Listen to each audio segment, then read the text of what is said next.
आप सभी का फ्रोनेसिस इन्वेस्टर एकेडमी के इस न्यू वीडियो में स्वागत है। आपका पोर्टफोलियो कैसा है सीरीज का ये थर्ड पोर्टफोलियो रिव्यू वीडियो है। सो let's start with a good news. इस वीडियो में मैं टोटल 5 पोर्टफोलियो रिव्यूज़ करने जा रहा हूँ।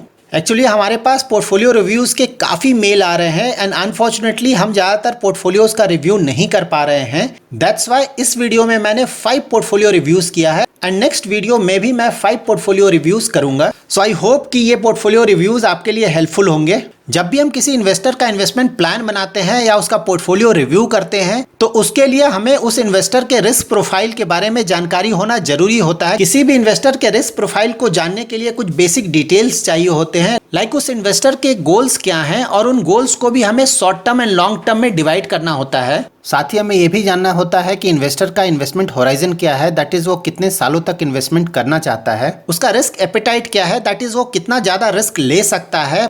साथ ही हमें इन्वेस्टर के एज एंड लायबिलिटी के बारे में भी जानना होता है। लायबिलिटीज लाइक उस इन्वेस्टर के फैमिली में कितने मेंबर्स हैं और कितने मेंबर्स उस कस्टमर के अर्निंग पे डिपेंडेंट हैं। साथ ही क्या कस्टमर का किसी तरह का लोन चल रहा है और लोन का आउटस्टैंडिंग पेमेंट कितना है। इस वीडियो में मैं इन 5 पोर्टफोलियोज के ओनली क्वालिटी ऑफ फंड्स पे कमेंट करूंगा। ये वीडियो एजुकेशनल पर्पस के लिए बनाया गया है। अगर आपको किसी भी तरह का इन्वेस्टमेंट करना है तो आप अपने इन्वेस्टमेंट एडवाइजर से कंसल्ट कर सकते हैं। So let's start with our first portfolio review. इस पोर्टफोलियो में टोटल 5 फंड्स हैं and out of this 5 funds Canara Robeco का कंप्लीट स्कीम नेम मेंशन नहीं है तो हम इस पे कमेंट नहीं कर पाएंगे। सो फर्स्ट फंड है axis long term equity fund. ये फंड एक ELSS फंड है, that is tax saving fund है और काफी अच्छे क्वालिटी का फंड है। किसी भी ELSS that is tax saving fund में 3 इयर्स का लॉक इन होता है। अगर आपको टैक्स सेविंग करना है तभी आप ELSS फंड्स में इन्वेस्टमेंट करें। सेकेंड फंड मैं स्किप कर रहा हूँ क्योंकि इसका कंप्लीट नेम मेंशन नहीं है। थर्ड फंड है PGIM मिड कैप फंड जो कि मिड कैप कैटेगरी का काफ़ी अच्छा फंड है। फोर्थ फंड है Kotak small cap fund, again ये स्मॉल कैप कैटेगरी का फंड है और बहुत अच्छा फंड है। फिफ्थ फंड है Motilal Oswal Nasdaq fund of fund जो कि एक इंटरनेशनल फंड है और ये भी काफ़ी अच्छे क्वालिटी का फंड है। So quality wise all 4 funds are good quality funds. जब भी आप इक्विटी फंड्स में इन्वेस्टमेंट कर रहे हैं तो आप इस बात का हमेशा ध्यान रखें कि इक्विटी में इन्वेस्टमेंट करना रिस्की होता है। इसलिए जब भी आप इन्वेस्टमेंट कर रहे हैं तो आप अपना इन्वेस्टमेंट होराइजन एटलीस्ट 3 ईयर से ज़्यादा रखें। अगर आपका इन्वेस्टमेंट होराइजन 3 ईयर से कम है तो आप कभी भी किसी भी इक्विटी फंड में इन्वेस्टमेंट नहीं करें। और जब मैं इक्विटी फंड्स बोल रहा हूं तो उसमें index fund and aggressive hybrid funds भी आएंगे। तो इन फंड्स में भी आप तभी इन्वेस्टमेंट करें जब आपका इन्वेस्टमेंट होराइजन एटलीस्ट 3 ईयर से ज़्यादा हो। और अगर आप mid cap and small cap category के फंड्स में इन्वेस्टमेंट कर रहे हैं तो आपको एटलीस्ट 5 ईयर का इन्वेस्टमेंट होराइजन जरूर रखना चाहिए। अगर आपका इन्वेस्टमेंट होराइजन 3 ईयर से कम है तो आप शॉर्ट टर्म डेट फंड या FDs में इन्वेस्टमेंट कर सकते हैं। Now let's check second portfolio. इस पोर्टफोलियो में टोटल 7 फंड्स हैं। SBI blue chip, Axis blue chip, Mirae asset emerging blue chip, Parag Parikh long term equity, Nippon small cap, UTI Nifty 50 and PGIM global equity opportunities fund.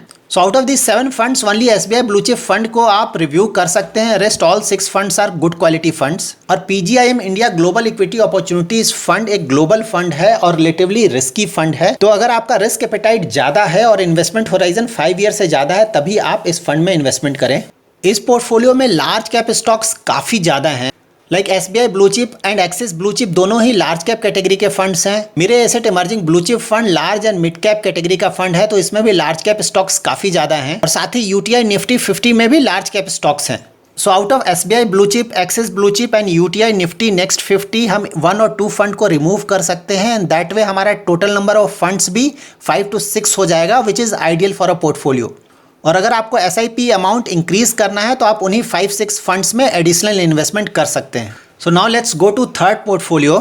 इस portfolio में total 6 funds हैं। Mirae asset emerging blue chip, Parag Parikh flexi cap, Motilal Oswal Nasdaq 100 fund of fund, Axis blue chip, Axis small cap and Axis mid cap fund. So इस portfolio में all 6 funds are good quality funds. इस portfolio के साथ सिर्फ एक issue है, that is axis AMC के 3 funds हैं, that is axis blue chip, Axis small cap and Axis mid cap. जब भी आप अपना पोर्टफोलियो बनाएं तो आप ये इंश्योर करें कि एक फंड हाउस का 2 से ज़्यादा फंड आपके पोर्टफोलियो में नहीं हो, क्योंकि अगर उस फंड हाउस के स्कीम्स अंडर परफॉर्म करते हैं तो उसका नेगेटिव असर आपके ओवरऑल पोर्टफोलियो के रिटर्न पे आएगा।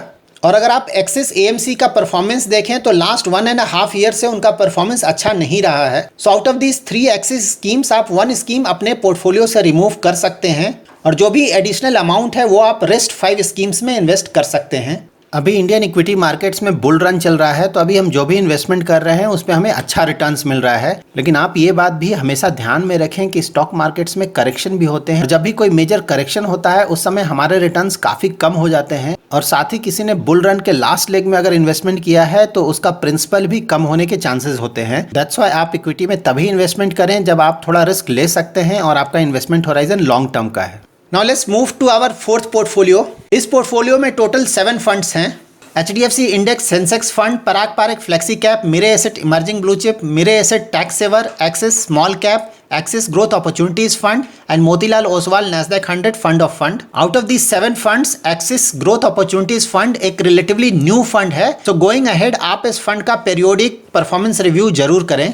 Rest all 6 funds are good quality funds. Again Mirae asset tax saver एक ELSS फंड है, तो अगर आप इस फंड में टैक्स सेविंग के लिए इन्वेस्टमेंट कर रहे हैं देन इज परफेक्टली ओके। जब भी आप म्यूचुअल फंड स्कीम्स में इन्वेस्टमेंट करते हैं तो आप ये इंश्योर करें कि आप उन फंड्स में डायरेक्ट प्लान के थ्रू ही इन्वेस्टमेंट करें और रेगुलर प्लान के थ्रू इन्वेस्टमेंट ना करें, क्योंकि रेगुलर प्लान्स के रिटर्न्स कम आते हैं as compare to direct plans. जब भी आप किसी डिस्ट्रीब्यूटर के थ्रू इन्वेस्टमेंट करते हैं लाइक बैंक्स, NBFCs, तो वो हमेशा ही आपको रेगुलर प्लान ही देंगे, वो कभी भी आपको डायरेक्ट प्लान नहीं देंगे।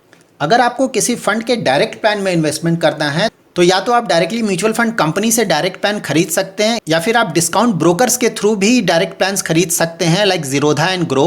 मैंने म्यूचुअल फंड्स के सारे कैटेगरीज पे सेपरेट वीडियो बनाया है। Categories like large cap, mid cap, small cap, flexi cap, large and mid cap, ELSS, focused funds, thematics like IT and pharma, international funds and short term date funds. अगर आपको different category के good quality mutual funds के बारे में जानना है तो आप इन वीडियोस को वॉच कर सकते हैं। इन वीडियोस का लिंक डिस्क्रिप्शन बॉक्स में है, और साथ ही आप प्लेलिस्ट से भी इन वीडियोस को वॉच कर सकते हैं। Now let's move to our fifth portfolio. इस पोर्टफोलियो में टोटल 11 फंड्स हैं, और मैंने हमेशा ये बोला है कि जब भी आप अपना पोर्टफोलियो बनाएं तो उसमें 5 to 6 फंड से ज़्यादा नहीं रखें। अगर आप म्यूचुअल फंड के डिफरेंट कैटेगरी के 5-6 फंड्स में इन्वेस्टमेंट करते हैं तो आपको काफ़ी अच्छा डाइवर्सिफिकेशन मिलता है, और अगर आप काफ़ी ज़्यादा स्कीम्स में इन्वेस्टमेंट करते हैं तो वो ओवर डाइवर्सिफिकेशन होता है। So quality wise SBI focused fund का आप रिव्यू कर सकते हैं। Rest all funds are good. इस पोर्टफोलियो में केनरा रोबेको हाइब्रिड फंड में भी इन्वेस्टमेंट किया गया है, जो कि एक एग्रेसिव हाइब्रिड फंड है। एग्रेसिव हाइब्रिड फंड मीन्स उसमें इक्विटी का पोर्शन काफ़ी ज़्यादा होगा और डेट का पोर्शन काफ़ी कम होगा। So mostly aggressive hybrid fund एक इक्विटी फंड की तरह ही है। इस पोर्टफोलियो में भी लार्ज कैप स्टॉक्स में इन्वेस्टमेंट काफ़ी ज़्यादा है। सो लार्ज कैप कैटेगरी के फंड्स हैं axis blue chip, Mirae asset large cap and HDFC Sensex fund. Apart from this, Mire asset emerging blue chip fund भी एक large and mid cap category का fund है, जिसमें लार्ज कैप के stocks काफी ज्यादा हैं। So from this large cap oriented funds 1 to 2 funds को रिमूव किया जा सकता है। साथ ही इसमें एक्सिस AMC के 3 फंड्स हैं, axis blue chip, axis mid cap, axis small cap fund. तीनों ही फंड्स क्वालिटी वाइज काफी अच्छे हैं, बट जैसा कि मैंने ऑलरेडी पिछले पोर्टफोलियो रिव्यू में बताया है कि जब भी आप अपना पोर्टफोलियो बनाएं तो आप ये इंश्योर करें कि आप एक AMC के 2 फंड से ज्यादा ना खरीदें। सो ओवरऑल इस पोर्टफोलियो में 4 चीजों को ध्यान में रखना है। First is SBI focus fund का परफॉर्मेंस रिव्यू करना है। Second, Canara Robeco hybrid fund को रिव्यू करना है। अगर आपका इन्वेस्टमेंट होराइजन लॉन्ग टर्म का है तो आप प्योर इक्विटी फंड में इन्वेस्ट कर सकते हैं, और अगर ये शॉर्ट टर्म का है तो आप डेट या FD में इन्वेस्ट कर सकते हैं। थर्ड, एक्सिस AMC के एटलीस्ट 1 फंड को रिमूव करना है इस पोर्टफोलियो से। And fourth, large cap oriented fund से भी 1 to 2 फंड्स को रिमूव करना है। और हमें यह भी इंश्योर करना चाहिए कि इस पोर्टफोलियो में 5 to 6 फंड्स ही रहें, और अगर आपको कुछ एडिशनल इन्वेस्टमेंट करना है तो आप उन्हीं 5-6 फंड्स में वो इन्वेस्टमेंट कर सकते हैं। So that's it in this video. मैं नेक्स्ट पोर्टफोलियो रिव्यू वीडियो में भी 5 मोर पोर्टफोलियोज का रिव्यू करूंगा। अगर आप फ्रोनेसिस इन्वेस्टर एकेडमी के सब्सक्राइबर हैं और आप अपना पोर्टफोलियो का रिव्यू कराना चाहते हैं तो आप अपना पोर्टफोलियो हमें मेल कर सकते हैं।